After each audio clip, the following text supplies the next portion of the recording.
Halo Binusian, selamat datang kembali di Bionik, Binus Online Interaktif Channel bersama saya, Regen. Anda merasa bingung dengan pajak atau merasa kesulitan dalam melaporkan SPT tahunan? Memahami pajak penghasilan tahunan orang pribadi dan melaporkan SPT tahunan membantu individu dan perusahaan untuk memahami kewajiban pajak dan memastikan kepatuhan pajak yang tepat, sehingga menjaga hubungan baik dengan otoritas pajak untuk menghindari sanksi atau denda. Sebelum kita bahas lebih lanjut, kita simak video berikut ini. Oke guys, itu dia spill produk hari ini. Thanks for watching.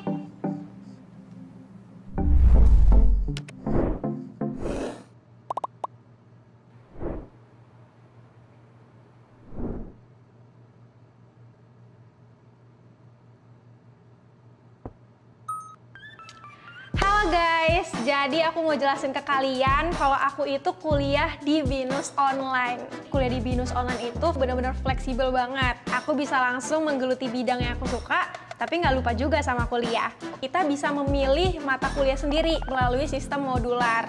Lalu kualitas lulusannya juga nggak perlu diragukan lagi karena alumni-alumninya sudah tersebar di seluruh Indonesia dan bahkan sampai ke luar negeri juga.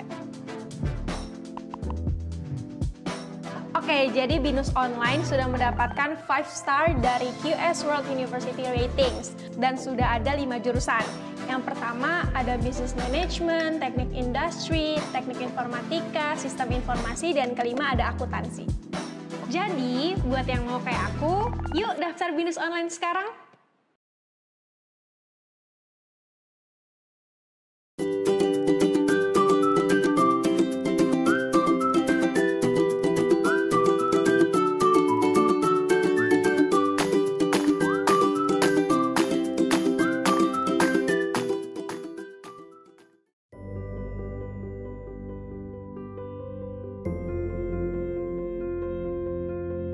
Halo rekan-rekan, apa kabar?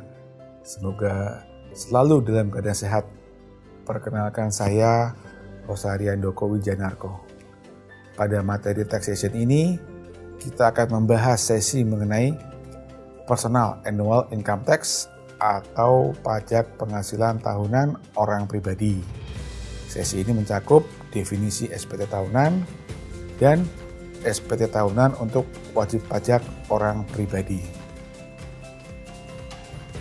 Yang pertama, SPT tahunan sendiri memiliki definisi sebagai surat yang digunakan oleh wajib pajak untuk melaporkan penghitungan dan atau pembayaran pajak, objek pajak dan atau harta dan atau kewajiban untuk 1 tahun pajak atau bagian tahun pajak. Adapun jenis-jenis formulir SPT tahunan adalah yang pertama, formulir 1770 SS, yaitu ialah formulir yang digunakan oleh wajib pajak orang pribadi yang memiliki penghasilan kurang dari 60 juta setahun. Yang kedua, formulir 1770S atau formulir yang digunakan oleh wajib pajak orang pribadi yang memiliki penghasilan lebih besar sama dengan 60 juta setahun. Yang ketiga, formulir 1770 itu merupakan formulir yang digunakan oleh wajib pajak orang pribadi yang menjalankan kegiatan usaha. Kemudian yang keempat, formulir 1771 adalah formulir yang digunakan oleh wajib pajak badan. Cara pelaporan SPT melalui e-filing terbagi menjadi 2 kategori. Yang pertama, dengan mengisi SPT secara online. Nah, ini dapat digunakan untuk pelaporan SPT tahunan orang pribadi yang menggunakan form 1770SS dan 1770S. Atau yang kedua, dengan upload SPT secara online. Ini dapat digunakan untuk pelaporan SPT tahunan orang pribadi yang menggunakan form 1770S dan 1770. Untuk SPT tahunan 1771 badan dan SPT masa PPh pasal 21. Cara lain penyampaian SPT tahunan melalui laman DJP online khusus untuk wajib pajak yang menggunakan formulir 1770S adalah dengan menggunakan e-form. Perbedaan e-filing online dengan e-form adalah pada saat proses pengisian formulir, e-form terlebih dahulu mendownload formulir, lalu formulir diisi secara offline. Hal ini dapat dijadikan solusi bagi wajib pajak yang mengalami sinyal internet yang tidak stabil, sehingga tidak menyebabkan pengisian formulir terganggu atau terhambat. Demikian yang dapat saya sampaikan di video ini. Semoga materi ini bermanfaat bagi rekan-rekan semua. Salam sehat selalu. Terima kasih. Hai, nama aku Ruseli Hartawan, salah satu mahasiswa BINUS Online Learning. Kegiatan aku sekarang ini sebagai atlet bulu tangkis. Aku memulai karir bulu tangkis aku sejak umur 5 tahun. Awalnya aku diajak papa untuk bermain di RT/RW dan dimasukin ke klub hingga sekarang. Bulu tangkis telah membawaku ke berbagai kesempatan dan mempertemukanku dengan banyak orang. Aku bergabung di BINUS Online Learning ini di jurusan Bisnis Manajemen. Di tengah kesibukan aku sebagai seorang atlet, aku berkeinginan untuk berkuliah. Mendapatkan pendidikan formal adalah salah satu rencana aku untuk membantu bisnis keluarga. Pada saat itu, aku diperkenalkan temanku ke BINUS Online Learning. Katanya aku dapat berkuliah tanpa mengganggu jam latihan aku. Dan benar saja, berkuliah di BINUS Online Learning sangat membantu orang-orang seperti aku. Awalnya memang membutuhkan adaptasi, tetapi secara berjalannya waktu, aku mulai menikmati proses belajarnya. Sekarang, waktu luangku bisa kugunakan untuk mengembangkan diri. Walaupun online, tapi aku merasakan prosesnya begitu efektif. Mulai dari tugas, presentasi, dan FGD tetap rutin aku lakukan. Ditambah video penjelasan materi yang dapat aku akses berulang-ulang agar aku lebih mengerti. Hal lainnya yang menarik dari BINUS Online Learning ini, karena bersifat online, aku jadi mempunyai teman dari berbagai macam latar belakang yang beragam. Itu jadi nilai tambah buat aku. Aku sendiri yakin semakin banyak wawasan yang aku punya, semakin banyak manfaat yang bisa aku beri. Bukan hanya untuk diri sendiri, namun juga untuk lingkungan sekitar. Maka dari itu, aku mengajak teman-teman sekalian di luar sana untuk bergabung di BINUS Online Learning, khususnya untuk teman-teman yang punya kesibukan seperti saya. Saya yakin masih banyak teman-teman yang bingung untuk memilih tempat berkuliah. BINUS Online Learning benar-benar dirancang sedemikian rupa, agar tetap menjanjikan pendidikan berkualitas meskipun dengan pengajaran online. Sebagai top perguruan tinggi Indonesia berkelas dunia, BINUS Online Learning pasti memberikan yang terbaik untuk para peserta didiknya dengan berbagai program-programnya. Kini saatnya kalian untuk bergabung. Rasakan pengalaman kuliah fleksibel dan bersiap untuk menjadi lulusan berkualitas.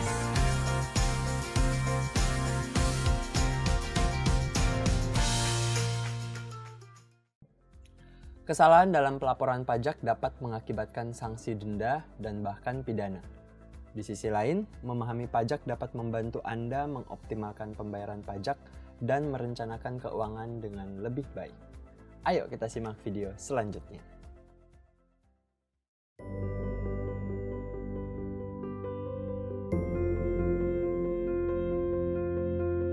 Halo rekan-rekan, apa kabar?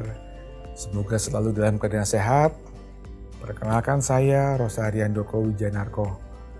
Pada materi taxation ini, kita akan membahas sesi mengenai Reporting Value Added Tax atau VAT atau pelaporan SPT masa PPN. Sesi ini akan mencakup SPT masa PPN dan lampiran SPT masa PPN. Nah, SPT masa PPN itu adalah surat atau formulir yang digunakan oleh wajib pajak untuk melaporkan penghitungan dan atau pembayaran PPN dan PPNBM yang terutang dalam suatu masa pajak atau pada suatu saat. Penyetoran PPN harus dilakukan paling lambat akhir bulan berikutnya setelah berakhirnya masa pajak dan sebelum SPT masa PPN disampaikan. Pelaporan SPT masa PPN paling lambat akhir bulan berikutnya setelah berakhirnya masa pajak. Untuk lampiran SPT masa PPN, terdiri atas 1 halaman induk dan 6 halaman lampiran dengan keterangan sebagai berikut. Yang pertama adalah formulir SPT induk PPN 1111, berisi jumlah penyerahan barang dan jasa, perhitungan jumlah PPN yang kurang bayar atau lebih bayar. Selain itu, apabila PPN tersebut lebih bayar, diinformasikan di SPT induk ini dengan memberikan tanda atau centang pada kolom yang disediakan, apakah ingin direstitusi atau dikompensasi ke masa pajak berikutnya. Selain itu, pada SPT induk ini juga ada perhitungan PPN kegiatan membangun sendiri, pembayaran kembali pajak masukan bagi PK-PKK berproduksi, perhitungan pajak penjualan atas barang mewah atau PPNBM, dan kelengkapan SPT masa PPN terkait. Sedangkan untuk lampirannya, yang pertama adalah formulir 1111AB, berisi rekapitulasi penyerahan dan perolehan atau pajak keluaran, pajak masukan, atau kompensasi lebih bayar dari masa pajak sebelumnya apabila ada. Dan yang kedua, formulir 1111A1, berisi daftar penjualan ekspor barang atau jasa kena pajak berwujud dan tidak berwujud. Terkait penjualan ekspor ini tidak dipungut PPN atau memiliki tarif PPN sebesar 0%. Meskipun demikian, tetap harus mencantumkan nama pembeli barang atau jasa kena pajak tersebut terkait nomor dan tanggal dokumen serta jumlah nominal penjualannya. Terus formulir 1111A2, berisi daftar pajak keluaran atas penyerahan dalam negeri dengan faktur pajak. Di sini semua penjualan di dalam negeri, baik yang dipungut maupun yang tidak dipungut PPN karena fasilitas tertentu atau kriteria tertentu, dicantumkan pada lampiran A2 ini. Karena dalam lampiran A2 ini berisi seluruh faktur pajak yang diterbitkan oleh perusahaan terkait penyerahan barang atau jasa kena pajak di dalam negeri selama masa pajak tertentu. Kemudian formulir 1111B1 berisi pajak masukan yang tidak dapat dikreditkan atas import BKP dan pemanfaatan BKP tidak berwujud atau jasa kena pajak dari luar daerah pabean. Formulir 1111B2 berisi daftar faktur pajak masukan yang dapat dikreditkan atas perolehan barang atau jasa kena pajak dalam negeri. Faktur pajak masukan yang dapat dikreditkan adalah faktur pajak dari hasil pembelian barang atau jasa kena pajak yang berhubungan dengan kegiatan untuk mendapatkan, memelihara, dan menagih penghasilan. Dan yang terakhir ialah formulir 1111B3.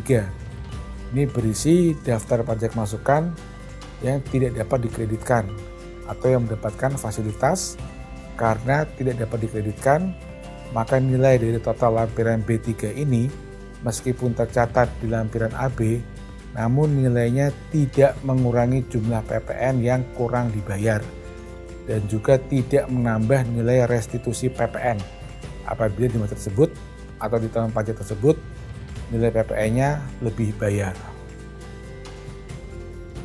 Demikian yang dapat saya sampaikan di video ini. Semoga materi ini bermanfaat bagi rekan-rekan semua. Salam sehat selalu. Terima kasih.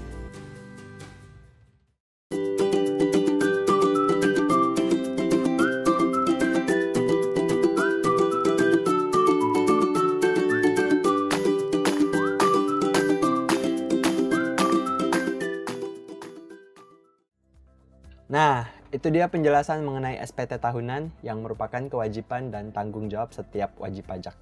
Selain itu, SPT tahunan juga bermanfaat untuk mengetahui penghitungan pajak terutang, potensi kelebihan bayar pajak, dan menghindari sanksi.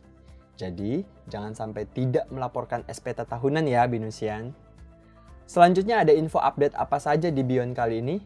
Yuk, kita simak videonya.